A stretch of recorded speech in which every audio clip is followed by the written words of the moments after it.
a lot of guys that inbox me and text me. I really appreciate it, me and my family, from that standpoint.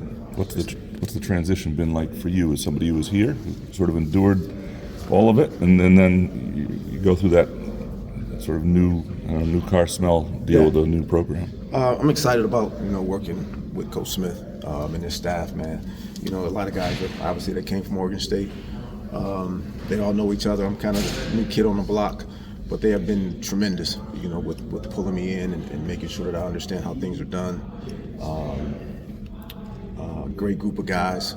We got just from a camaraderie standpoint, it's been really good. I'm excited about the offense. The dynamic of, you say new kid on the block, and yet you're the guy who stayed. I mean, that's sort of an odd dichotomy a little bit. I'm the new kid on the block I just mean from a staff standpoint. Right. These guys know each other. I'm learning an entire new offense, and teaching a new offense to the wideouts. And it's very different than anything that we've done here in the last 4 years. Mm-hmm. So it's been, it's been interesting. It's been fun. It's been challenging, which I think our guys need. And it's going to be an exciting, fun offense.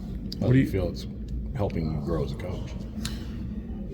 It's a different system, totally different system. So, the more football you can digest, the better you are as a coach. The more you can, learning different guys' systems, the way that they want different routes ran, just the whole 9 yards. So just, kind of a professional development for me, also. I know he had a lot of, the Hushmazada and Ocho.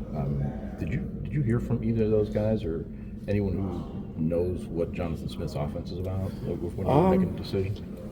I talked, to some people that reached out to me, man, and without name dropping, but guys that called me and let me know, what kind of guy he was or is, what kind of offense I was kind of getting into, and from an expectation standpoint. But really, I learned about Coach Smith through our interview process. I mean, we probably sat together, I think 4 times, maybe 2 hours each time before the hiring became official.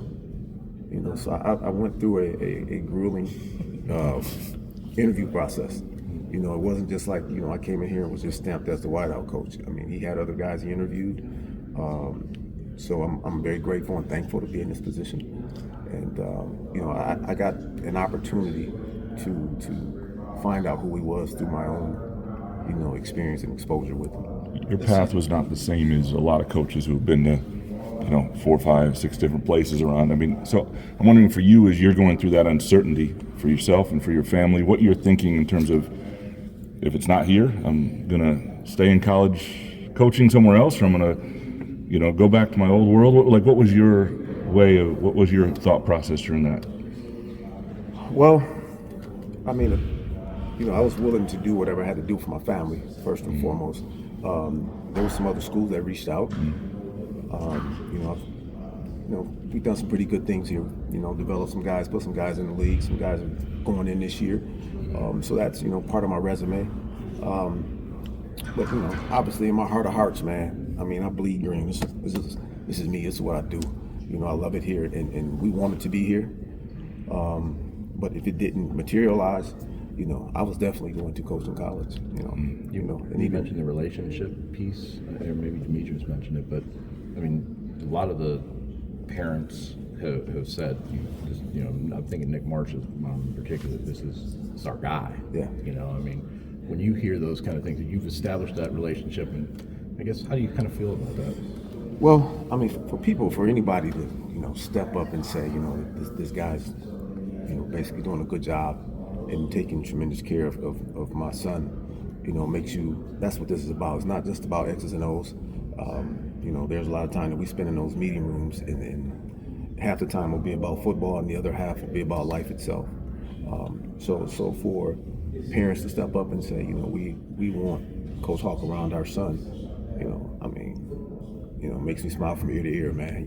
Makes me feel like, what I'm doing and the things that I'm doing in the classroom and outside of the classroom when we go hang out together, that is having an impact. Because obviously they're talking to their parents about, the parents are getting feedback from the young men, which lets me know that I'm doing some things right.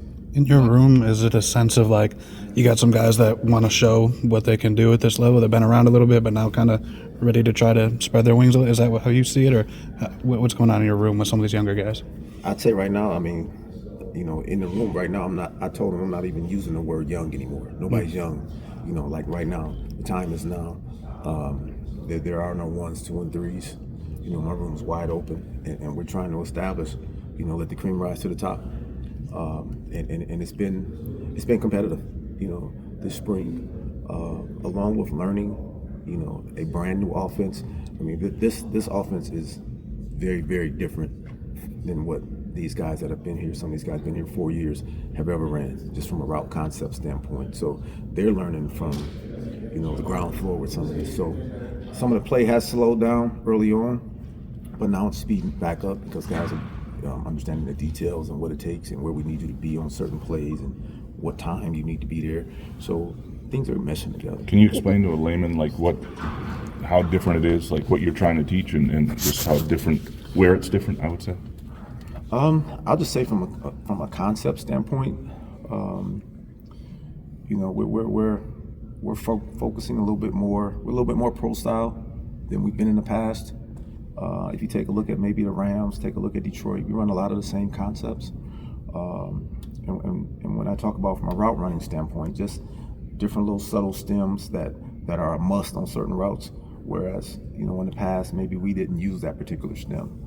And then just understanding, getting these guys to understand from a progression standpoint. We got progressing 1, 2, 3, and 4, understanding that you got to be a little slower on your route because you're third in the progression or you're fourth in the progression.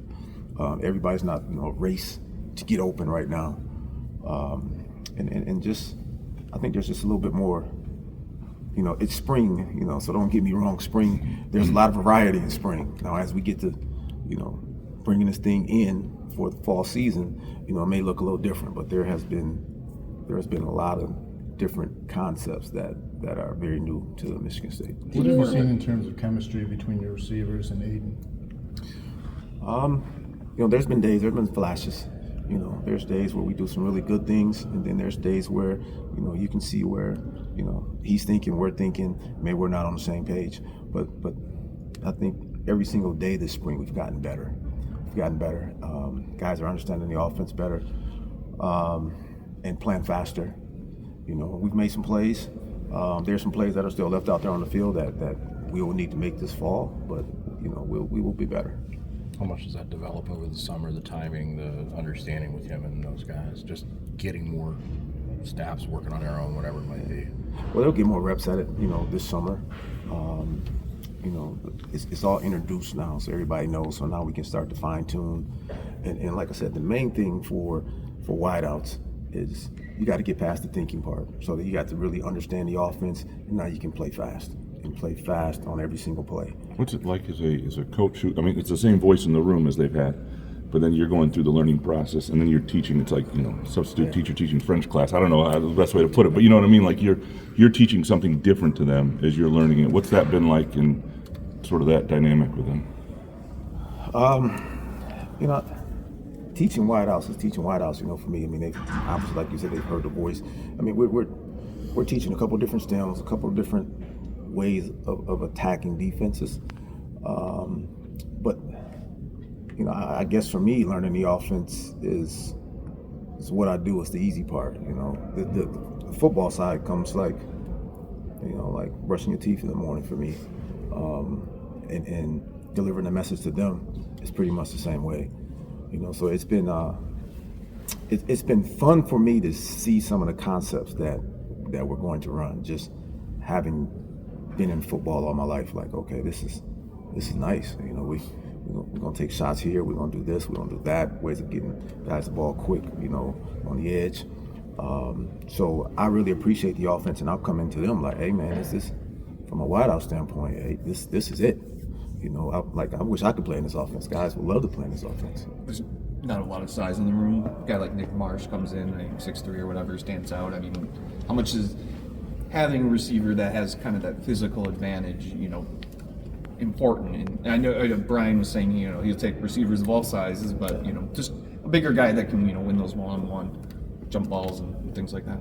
Well, I mean, I'm just like Coach Lindgren, man. I mean, who am I? I mean, I'm 5'10" on a good day. I played 9 years, so if you're a baller, you're a baller. If we're talking about Nick and just in general, I mean, Nick is a special athlete. He's going to be really good. He's got really, really tremendous ball skills. Loves to be coached, which I absolutely love about him. It's one of the reasons that, when everything went on, that I didn't let it go. Because I'm like, that's the kind of kid I want to coach. That's the kind of kid that'll make Michigan State a better place and a better football program. He's done a great job, of coming in and competing. He competes every single day. And he's starting to absorb the offense. He's made some plays this spring. I mean, he's shown up. There's been some balls that he caught and you like, you kind of look down, shake your head like probably only he could have caught that one. But I'm excited for him, excited for the opportunity to coach him. Outside of that, we got, there's other guys in the room that have length, and guys are athletic, guys are explosive.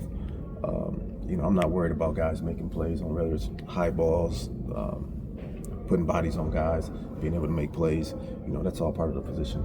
Does this system or would this staff maybe open up more doors for you in recruiting where it's like, hey, if there's a 5'10" guy out there or a 5'8" guy, you can go get him? Because they use some smaller guys out there. Is there more on the menu, I guess, for you in recruiting, would you say? I don't think you guys are going after a lot of 5'8", 5'9" guys, before if they were out there. We weren't. They had to be like a kind of different kind of animal at that point in time. I think it's kind of the same now. It does open up more doors for, being able to go get guys that we consider ballers. They had a lot of success with some guys that were smaller at Oregon State, so there's no reason that we can't do that here.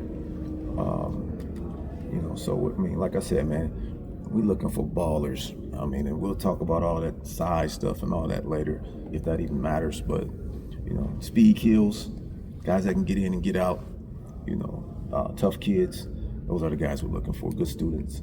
Gates is a guy that Coach Smith and Coach Lindgren talked about making some plays. What have you seen in his growth and development over year to this point? He's had a pretty good spring. He has flashed, and he shows the ability to, win deep, to win intermediate. I just think, he's taken a couple years to kind of figure college ball out, and everything that it takes to be a college athlete, student athlete. And I think things are finally slowing down for him, and he's showing up. And if he continues to play like he's playing, he's going to compete for playing time in the fall. He's had a really good spring. I think that the weight of the name probably at times can be tough for him. Yeah, you have to ask him that, but he's done a good job, man. He hasn't. He's been positive. He's been fun. He's been Gates. He keeps me on my toes. What was it like watching Jaden last season as a rookie have a big year with all help you did developing him during his time? Yeah, man. It was great to watch him play, man. But I told the guys, I told the scouts when they came in here, I told him when he was going down to the Senior Bowl, I said, he's going down there, he's going to destroy some guys. And if I had my phone, I would show you some of the texts that I got from some of the guys that were watching. They were like, Coach Hawk, you are right. He is down here putting on a show. And to watch him, get started off his rookie year and to do the things that he, I feel like, proud dad. I watched him as much as I possibly could. We text back and forth, hopped on the phone. So it's always, great to watch guys that you feel like you kind of poured your heart and soul into, and I'm excited about, Big Zero. He's going to get drafted and shortly here. Hoping that my man Trey, tremendous ball skills, great player. I feel like he's going to get an opportunity somewhere. You really feel really good when guys are developed right here. I know what it took to, what it takes to pour into guys, to get to that level, to get them ready to perform at that level, and super proud of them guys. super proud. Sorry, have you and Keon been able to keep any type of relationship? He was here, a couple months ago and said this was home and everything. I don't know if you guys have talked. No, he much. was here. He came in my office. We sat for 2 hours. We just talked the other day. He made a business decision, but I mean, we have a relationship, and that's bigger than this business of college football now. It's so different. He took advantage of what he felt like was best for him, but from a coach player standpoint, I mean, we're he calls, asks, should I do this? Should I do that? Through this process right now that he's going through with the whole draft approaching and all that. So we got a tremendous relationship, man. And I'm one of his biggest fans. I'll be sitting in front of the TV like, got to take my guy, so. These 2-hour meetings, talking football, probably are a heck of a lot better than the 2-hour meetings as an AD. Hey, ain't no doubt. No doubt about that. I would, because it's kind of what Graham was asking about, do you feel like this is where you want to be now in terms of being a football coach solely? There's no question about it, man. I am, good Lord put me here for a reason. And prior to getting into college football, it's something that my wife and I prayed about and we're asking for direction. And, the opportunity presented itself. And this wasn't the first opportunity. There was several college coaching jobs that just weren't for me. And at that time of my life, but, now is the time. And like I said, I'm grateful, like unbelievably grateful to be here, every day. I mean, and it was probably like he said that before, but every day I park my car and I walk through the doors with a smile on my face every single day, no matter what the heck's going on, win, lose, or draw. And just can't wait to get in here and pour into these guys, mentor these guys, push these guys, develop these guys, and love on these guys, and get our program back to domination. This is our program. I helped put bricks in here, so this is our program. So we're gonna get this program back. So that goes to the question I asked Demetrius: who would have won one-on-one if he was on the defensive side when you were playing? Me? Yeah. You talking about? Yeah. I know he probably told you I'd destroy him, right? He said you were lucky. I think it was the other. Oh, he said I was lucky? You were both on. He said you were lucky you didn't have to. Well, he said he was a wideout when he first got. He was a wideout. How about I was Coach Meek's host. Yeah, I hosted him. You and Alan. Yeah, so he's like little bro to me, but just from a competitive standpoint, I mean, I don't care who it is right now. I mean, whoever it is, let's line up. Line up.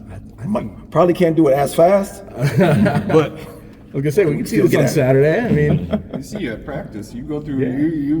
What's the genesis? Is that just going through the motions, helping you stretch? Because it's just kind of unique. I stretch out, man. I stretch out because a lot of times I watch my guys doing things and it's not being done right. So who better to demonstrate it than myself? So hey, I'm ready to go. Alonte's a guy we've heard a lot about this spring too. Yeah. Has he been making some strides and doing some different things for you guys? He has. He's an explosive athlete. One of the faster guys on our team. For him, he's been stepping up, taking on a leadership role on the team. Really excited about his development and how fast he's playing. He plays with a chip on his shoulder, which is always welcome on any football team in any football room. And I'm excited to see where he advances to over these next couple of weeks. This summer's going to be big for us. Seems like he really cares, really wants us to come together, late in his career and everything. Not that everybody doesn't, of course, but it seems like he really kind of has a drive to make something out of this year. He does. I mean, he's a pleasure to coach. He's the kind of dude you want in your room. I don't have to come in and get the attention of the room. I'll come into the room, and if it's there's some scuffling going on, he's the guy that's like, hey, coach is here, coach ready to talk now. He's got it. I love it, and we got several guys like that on our team. I would think Montoya is one of them. Coach. Yeah, I wanted to ask about him, but also the two guys that were freshmen last year with Isaiah and Jalen too, because they seem like more different kind of body types too, who might be able to contribute. Yeah, I'd say Foster is obviously Foster's got some playing time. He's got the most playing time in the room. He's had his solid spring. It's just like the. And you talk about AZ and Jalen. you know, both younger guys who, you know, like I said, you know, there's no more. You're the youngster in the room. Like, it's go time. They've had solid springs this spring. Two different kind of ball players. You know, AZ's a little bit more slippery, maybe a little faster, a little quicker. Both of the guys run well. You know, so like I'm you know, excited about, you know, both of them. Let's see what happens. You know, this summer, like I said, this summer is going to be huge for us. Got to get on the grass.